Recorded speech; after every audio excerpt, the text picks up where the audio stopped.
Halo, assalamualaikum warahmatullahi wabarakatuh. Konten kali ini sedikit beda ya dibanding sebelumnya, karena kita akan bikin konten mandi. Bukan mandi basah. Kita bakal mandiin PC yang bener-bener dekil and dekumel. Dan PC racikan ini tahun berapa sih ya? Saya lupa. Oke, sebelum dilanjutkan, baiknya kalian pencet tombol subscribe, lonceng, dan kalau nggak keberatan tekan tombol thanks. Isi seikhlasnya. Kok berasa serem sih narasinya?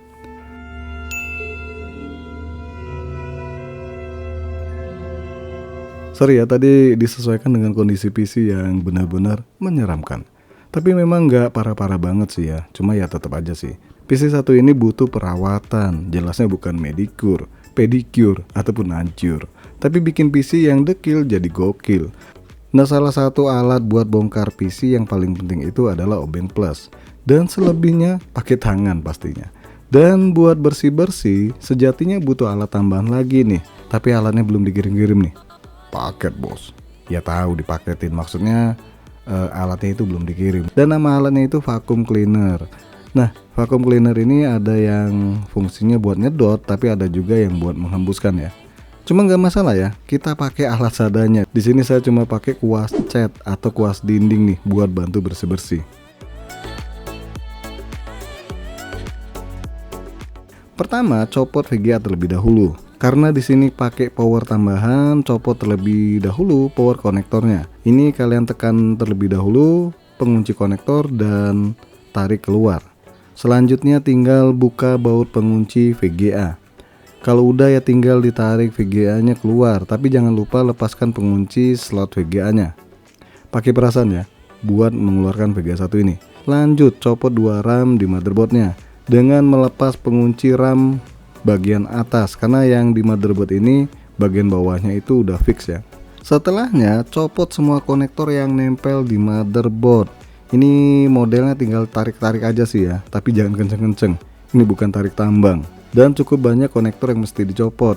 Kemudian di konektor 8 pin prosesor sama 24 pin motherboard ini jangan main tarik ya, tapi kalian tekan terlebih dahulu pengunci konektornya.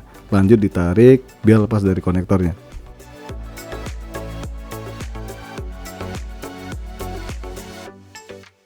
Karena PC ini menggunakan kabel manajemen, baiknya dilepas semua kabel-kabel yang terikat atau yang tersusun di bagian belakang ini. Berarti di sini ada tambahan alat lagi nih, namanya tang gunting. Gunting bayi bisa bos. Oh bisa dong, bisa pegel. Jelas-jelas disebut tang gunting, malah minta yang lain. Semuanya harus dilepas dari ikatan kabel tis ya. Udah pasti makan waktu nih, daripada makan hati ya kan, mending waktu yang dimakan. Lanjut jangan lupa lepaskan juga power molek 4 pin yang terpasang di power supply ataupun di kipasnya. Dan ini ada SSD yang nempel di casing, kalian copotin kabel SATA dan power SATA-nya. Sama juga 2 baut pengunci SSD-nya. Sekarang cabut semua kabel SATA dan power SATA di harddisk yang ada di dalam rak harddisk nih. Pokoknya semua konektor yang terhubung ini dicopotin ya, biar nggak mengganggu pencopotan jabatan. Alah, perangkat PC satu ini. Sebelum dilepas motherboardnya, kita lepas dulu power supply-nya. Tinggal copot 4 baut pengunci power supply, kemudian keluarkan power supply-nya dari casingnya, terus dibanting. Ya enggak lah, pisahin dulu buat dibersihin satu persatu. Oke, sekarang kita lepasin kipas yang nempel di casing, baik bagian belakang maupun di atasnya. Dan ini mohon maaf ya, kameranya kurang mendongak. Maksudnya nggak kesut semua nih.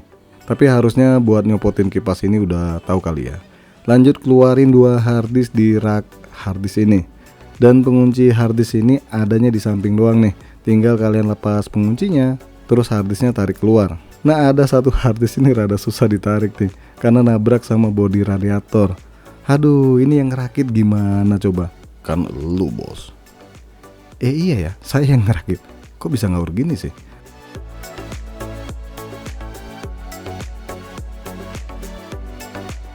Oke, lanjut kita copot cover casing Cube Gaming 1 ini. Dan kebetulan nggak ada penarik atau lubang di bagian bawah cover nih buat narik covernya. Jadi ya terpaksa nariknya dari samping nih. Nyusahin. Dan di sini terlihat posisi kipas radiator sebagai intake, karena memang waktu itu mau ditaruh di atas kepentok sama RAM. Casingnya kurang oke sih, dipasang radiator bagian atas. Oke, kita lepasin baut-baut pengunci radiator ini. Lanjut kita copot motherboardnya. Tinggal kalian lepasin semua baut pengunci motherboard. Ya kalau udah tinggal diangkat motherboardnya terus bawa ke kamar. Lah ngapain ke kamar? Maksudnya keluarin dari casingnya. Ya satu lagi nih, back panel motherboard jangan lupa dicopot.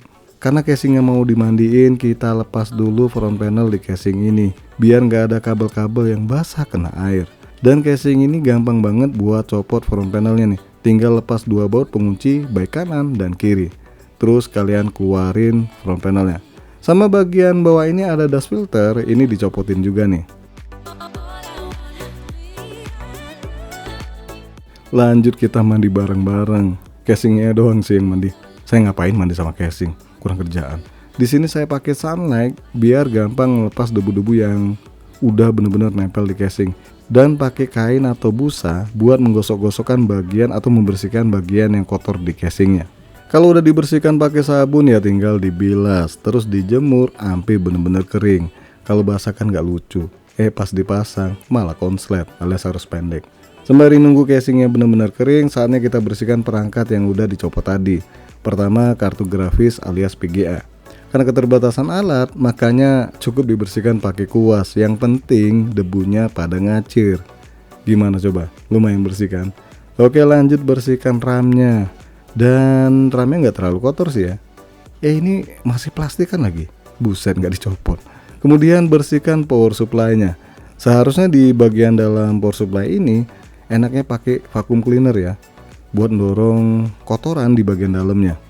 Tapi ya udahlah, semampunya dengan alat seadanya. Lanjut harddisk maupun SSD. Nah kalau ini nggak terlalu banyak juga debu yang nempel, jadi ya cukup mudah untuk membersihkan perangkat satu ini. Oke, lanjut motherboardnya. Mohon maaf nih ya, saya nggak kasih lihat cara lepas radiator dari motherboardnya, tapi gampang kok buat lepas radiatornya. Tuh nanti juga dikasih lihat cara pasangnya kembali. Di sini kalau kalian lihat, saya bener-bener gimana ya buat bersihin motherboard ini kelihatan kasar gitu ya, tapi enggak kok.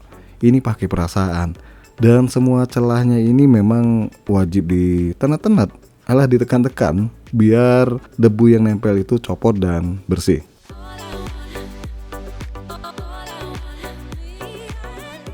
Terakhir kita bersihkan radiatornya, dan ini salah satu perangkat yang paling banyak menyumbang debu di PC karena posisi kipasnya intake. Kita copot dulu dua kipas dari radiatornya nih, dan coba lihat. Wow, debunya pada numpuk di mari nih. Emang pada mabar debunya ya.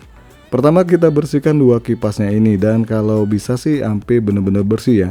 Ya caranya dikuasin di bagian bilah-bilahnya maupun celah-celah yang sempit. Lanjut kita bersihkan radiatornya. Dan ini banyak bener guys. Baiknya pakai masker nih biar debunya nggak masuk ya. Tapi saya nggak pakai masker.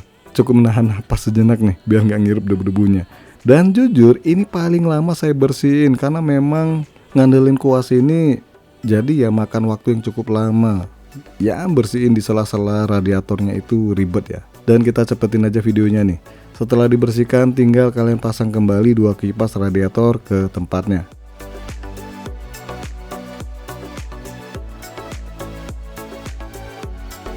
Setelah semuanya bersih baru deh dipasang kembali. Ya jatuhnya sih kayak tutorial rakit PC ya nggak? Tapi nggak apa-apa deh. Saya jelasin poinnya aja nih. Pastinya setelah pasang prosesor, pasang SSD-nya terlebih dahulu. Di sini saya nggak tahu kemana heatsink buat mendinginkan SSD-nya. Jelasnya ini SSD-nya posisi telanjang nih, nggak pakai pendingin. Lanjut pemasangan back panel bawaan motherboard nih. Terus pasang 4 baut dudukan water pump. Cukup dikencangkan pakai tangan dan wajib nih pasang pasta baru. Di sini saya pakai pasta besutan side biar jos gandos. Tinggal kalian oleskan secukupnya terus dijilatin. Halah, diratain maksudnya. Karena posisi radiator ditaruh di bagian depan casing, jadi posisi selangnya di arah kanan ya. Setelah dipasin, pasang 4 baut pengunci water pump. Terus kencangkan pakai obeng. Oh ya, saya lupa nih buat videoin power 3 pin ke motherboard. Dan bisa dilihat saya taruh atau saya selipin kabelnya itu di bawah heatsink ya, biar kelihatan lebih rapi. Lanjut kalian pasang 2 RAM di slotnya dan setelahnya mode cepat aja deh. Karena udah lumayan banyak saya ngebacot di sini. Pegel bro ngomong terus.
Dan gimana coba hasilnya? Biar kata pakai alat seadanya, bersih dan kembali mempesona, kembali bersinar memancarkan keindahan.